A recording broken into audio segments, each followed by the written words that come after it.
This is Susan Matson, Master Gardener with Daryl Anderson.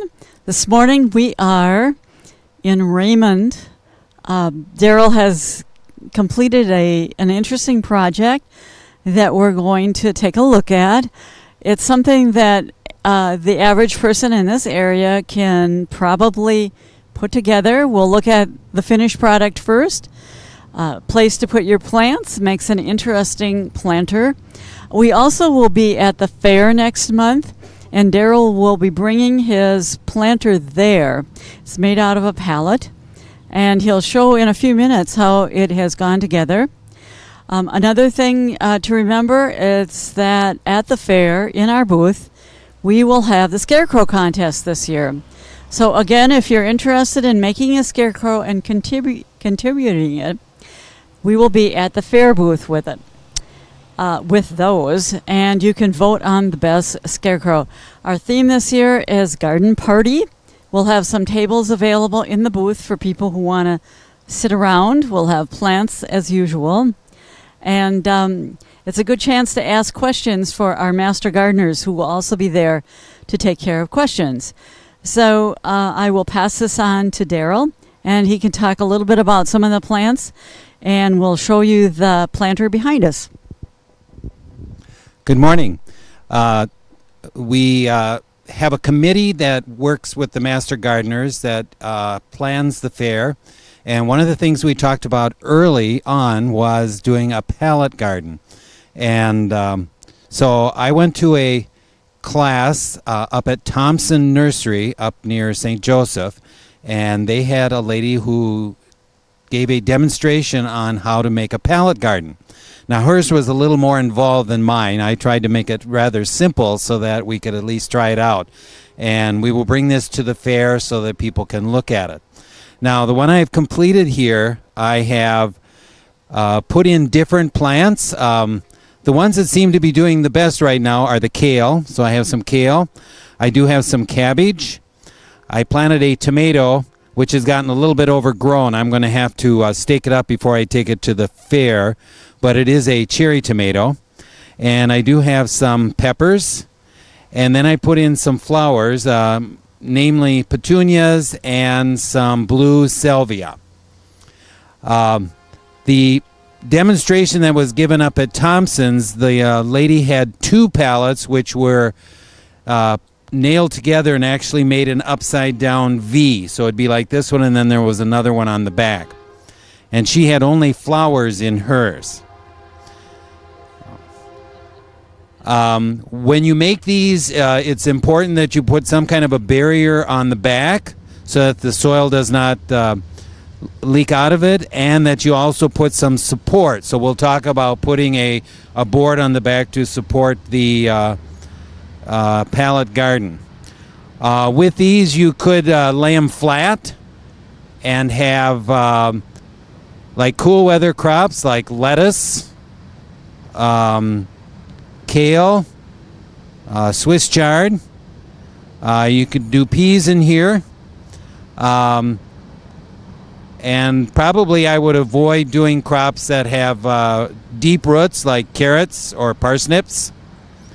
You could probably do some zucchini in here if you wanted to take up and use a lot of space.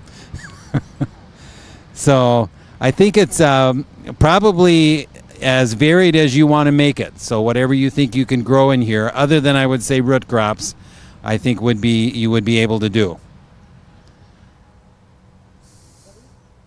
right, I'm going to take you over and show you how to make one of these. I picked up another pallet, and pallets you should be able to get from various places. They may be as cheap as free, or they may cost you a few dollars.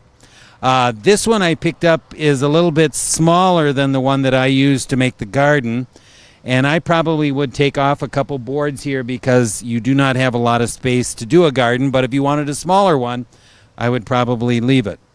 One of the first things you need to do after you obtain a pallet is to put some plastic on the back, and I have taken some plastic. I just bought a roll of clear plastic sheeting. This is 4 mil, and I just stapled it onto the pallet. It's important that you do the ends too, so that the soil does not go out the ends. I did not do the end of that one because I'm planning on almost standing it up when we have it at the fair, so people can look at like vertical gardening, and you can actually use the top here to put some plants in if you want it. Okay, but if I was going to do it flat, I would make sure that both ends were enclosed. Okay, so first thing you do is cover the whole back with plastic. You don't have to try and seal it or anything with tape. I didn't do that. And then what you need to do is you need to provide some kind of support for the plastic. So what I did on mine was I just took some lightweight plywood, and you need to cut it out so that you can put it on there, and then you attach it either with screws or nails. And so I would put that all the way across below the plastic. So you have the plastic and then you have the plywood. Okay. Now once you have the bottom completed, then you need to take and fill this up with dirt. And I was surprised when I did mine. It took 2 bags of potting soil this size to fill it. So, and I just put it in here and then packed it in. And you can do it on the ends if they're open. Otherwise, you just keep tamping it in there.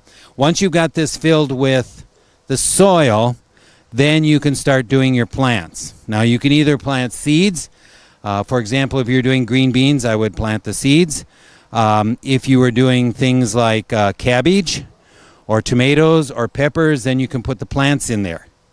And again, just firm them up, and then once you have everything planted, you need to water it, and it does require watering on a regular basis because it's like a potted plant. They do dry out quickly, although the boards kind of conserve some of the moisture. But I found that watering it every day or every other day, depending on what the weather situation is required. I was just looking at it. Now, a couple questions I would have is, where do you normally keep this? In full sunlight, in part shade? Also, I suppose it depends on what kind of plants you have in it. But you suggested putting flowers in it. You could do all flowers. As you can see, the tomato plant is probably a little bit top heavy for this. But otherwise, where would be a good place to keep it? Well, I've kept this right now in an area that probably gets 3 to 4 hours of sun a day. So that's why the kale has done well, because they can take a little bit of shade, and the tomato plant has probably become a little bit overgrown. But you can put these out in the sun if they're sun-loving plants like tomatoes and peppers, and you can actually leave it in full sun. One of the nice things is if you're going to have a hot, drying day like we've got coming up here, where you might be windy and stuff, you can move it to a sheltered area. But they're not real portable. They do get to be a little heavy once they are become watered and full of soil. While we're here, I was going to have Daryl show us how he's got his rain barrels set up. A lot of you have asked some questions about Master Gardeners, about having rain barrels. And sometimes it's a little easier if you can take a look at one that's already established and set up. So we're going to move right now over to the rain barrel. And, yeah, so we don't fall over the pallet. So we're moving over here.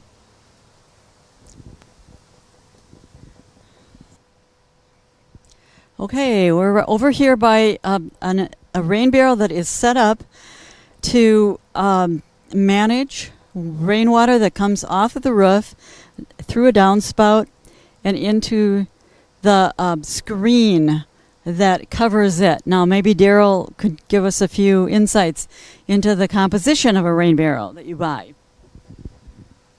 Okay, you are rain barrels are for sale, set up just like this. They look like a regular I don't know how many gallons these are, but rain barrel, and it does come with a screen on the top. It's important that you have a screen to, one, not let the mosquitoes in to lay eggs, and two, to keep debris from going into the water so it doesn't create a foul-smelling water. It was also important for me to shorten up my downspout so that it would, the water would run in here. And I did put a little support down here of a brick so that it would hold this in place, as well as the water could run in here. If I have excess water, it just runs over the top. So make sure that you have an area where you can have water. With a roof the size of my garage, it does fill up rather quickly. So if we have a heavy rain, I have lots of excess. Now, in order to get the water out of here, there's a hose that's connected to the bottom, and once you turn the nozzle, then the water will come out. And I usually fill a watering can or something else that I can use to go out and water the plants. Okay. And then when I'm done, I can hang it back up here. I also noticed that that black hose way at the bottom is called an overflow, isn't it? Just in case it does get full. Right. And then it can come out that flat black plastic. Again, you can water anything in your garden with it. The water comes out fairly clean. I did notice when I had one that it was a good idea maybe once a year to really clean it out. Yeah. You don't want it to freeze during the winter, so you want to make sure it's emptied, and you use a hose to kind of swish it out a little bit and get anything out of there that might have gone into the through the screen or around the screen. But it is a really handy tool to have for gardening, for watering your potted plants, for anything that you want to use a watering can or a bucket to fill. To me, it's very, very handy. So the best way to do it, though, is as Daryl has it set up with a downspout. I tried doing it on my house. I do not have gutters, and I ended up not having enough rain falling off the roof that would actually fill the rain barrel. So it took it a long time unless it was a really heavy rain. So, Daryl, if there's something else you'd like to tell us or show us something in your garden? I'll make one more comment on the rain barrel. A lot of times they don't recommend that you use this water on vegetables that you're going to eat, because the rain does come off the roof, and if there are bird droppings and other things that might get in here. So it's great for watering my potted plants. I love it for that, but I don't usually use it on my vegetables. So especially the root crops and those like that. I noticed right behind us is Daryl's garden. He has, I know I have I've heard him talk a little bit about his garlic, which he said was harvested already, so we have no chance to look at the garlic or the garlic scapes. But you can see behind me there's a composter, a couple of compost areas, and also a very compact vegetable garden. So is there anything else you would like to add for our gardeners? I don't know if I mentioned, but Daryl is the master gardener and has been for several years. Again, we will be at the fair next month in August. We also have a table at the midweek farmers market that meets at the mall. And so if you have questions for master gardeners, if you're interested in becoming a master gardener, or if you just want some information about gardening, feel free to stop in. Daryl, do you have anything you want to add? No, I think... just make sure you come to the fair and come with questions. We love to have people visit with us and either bring their questions or tell us about things that they've done and find out new ways of growing vegetables. Thank you very much. We'll see you next month.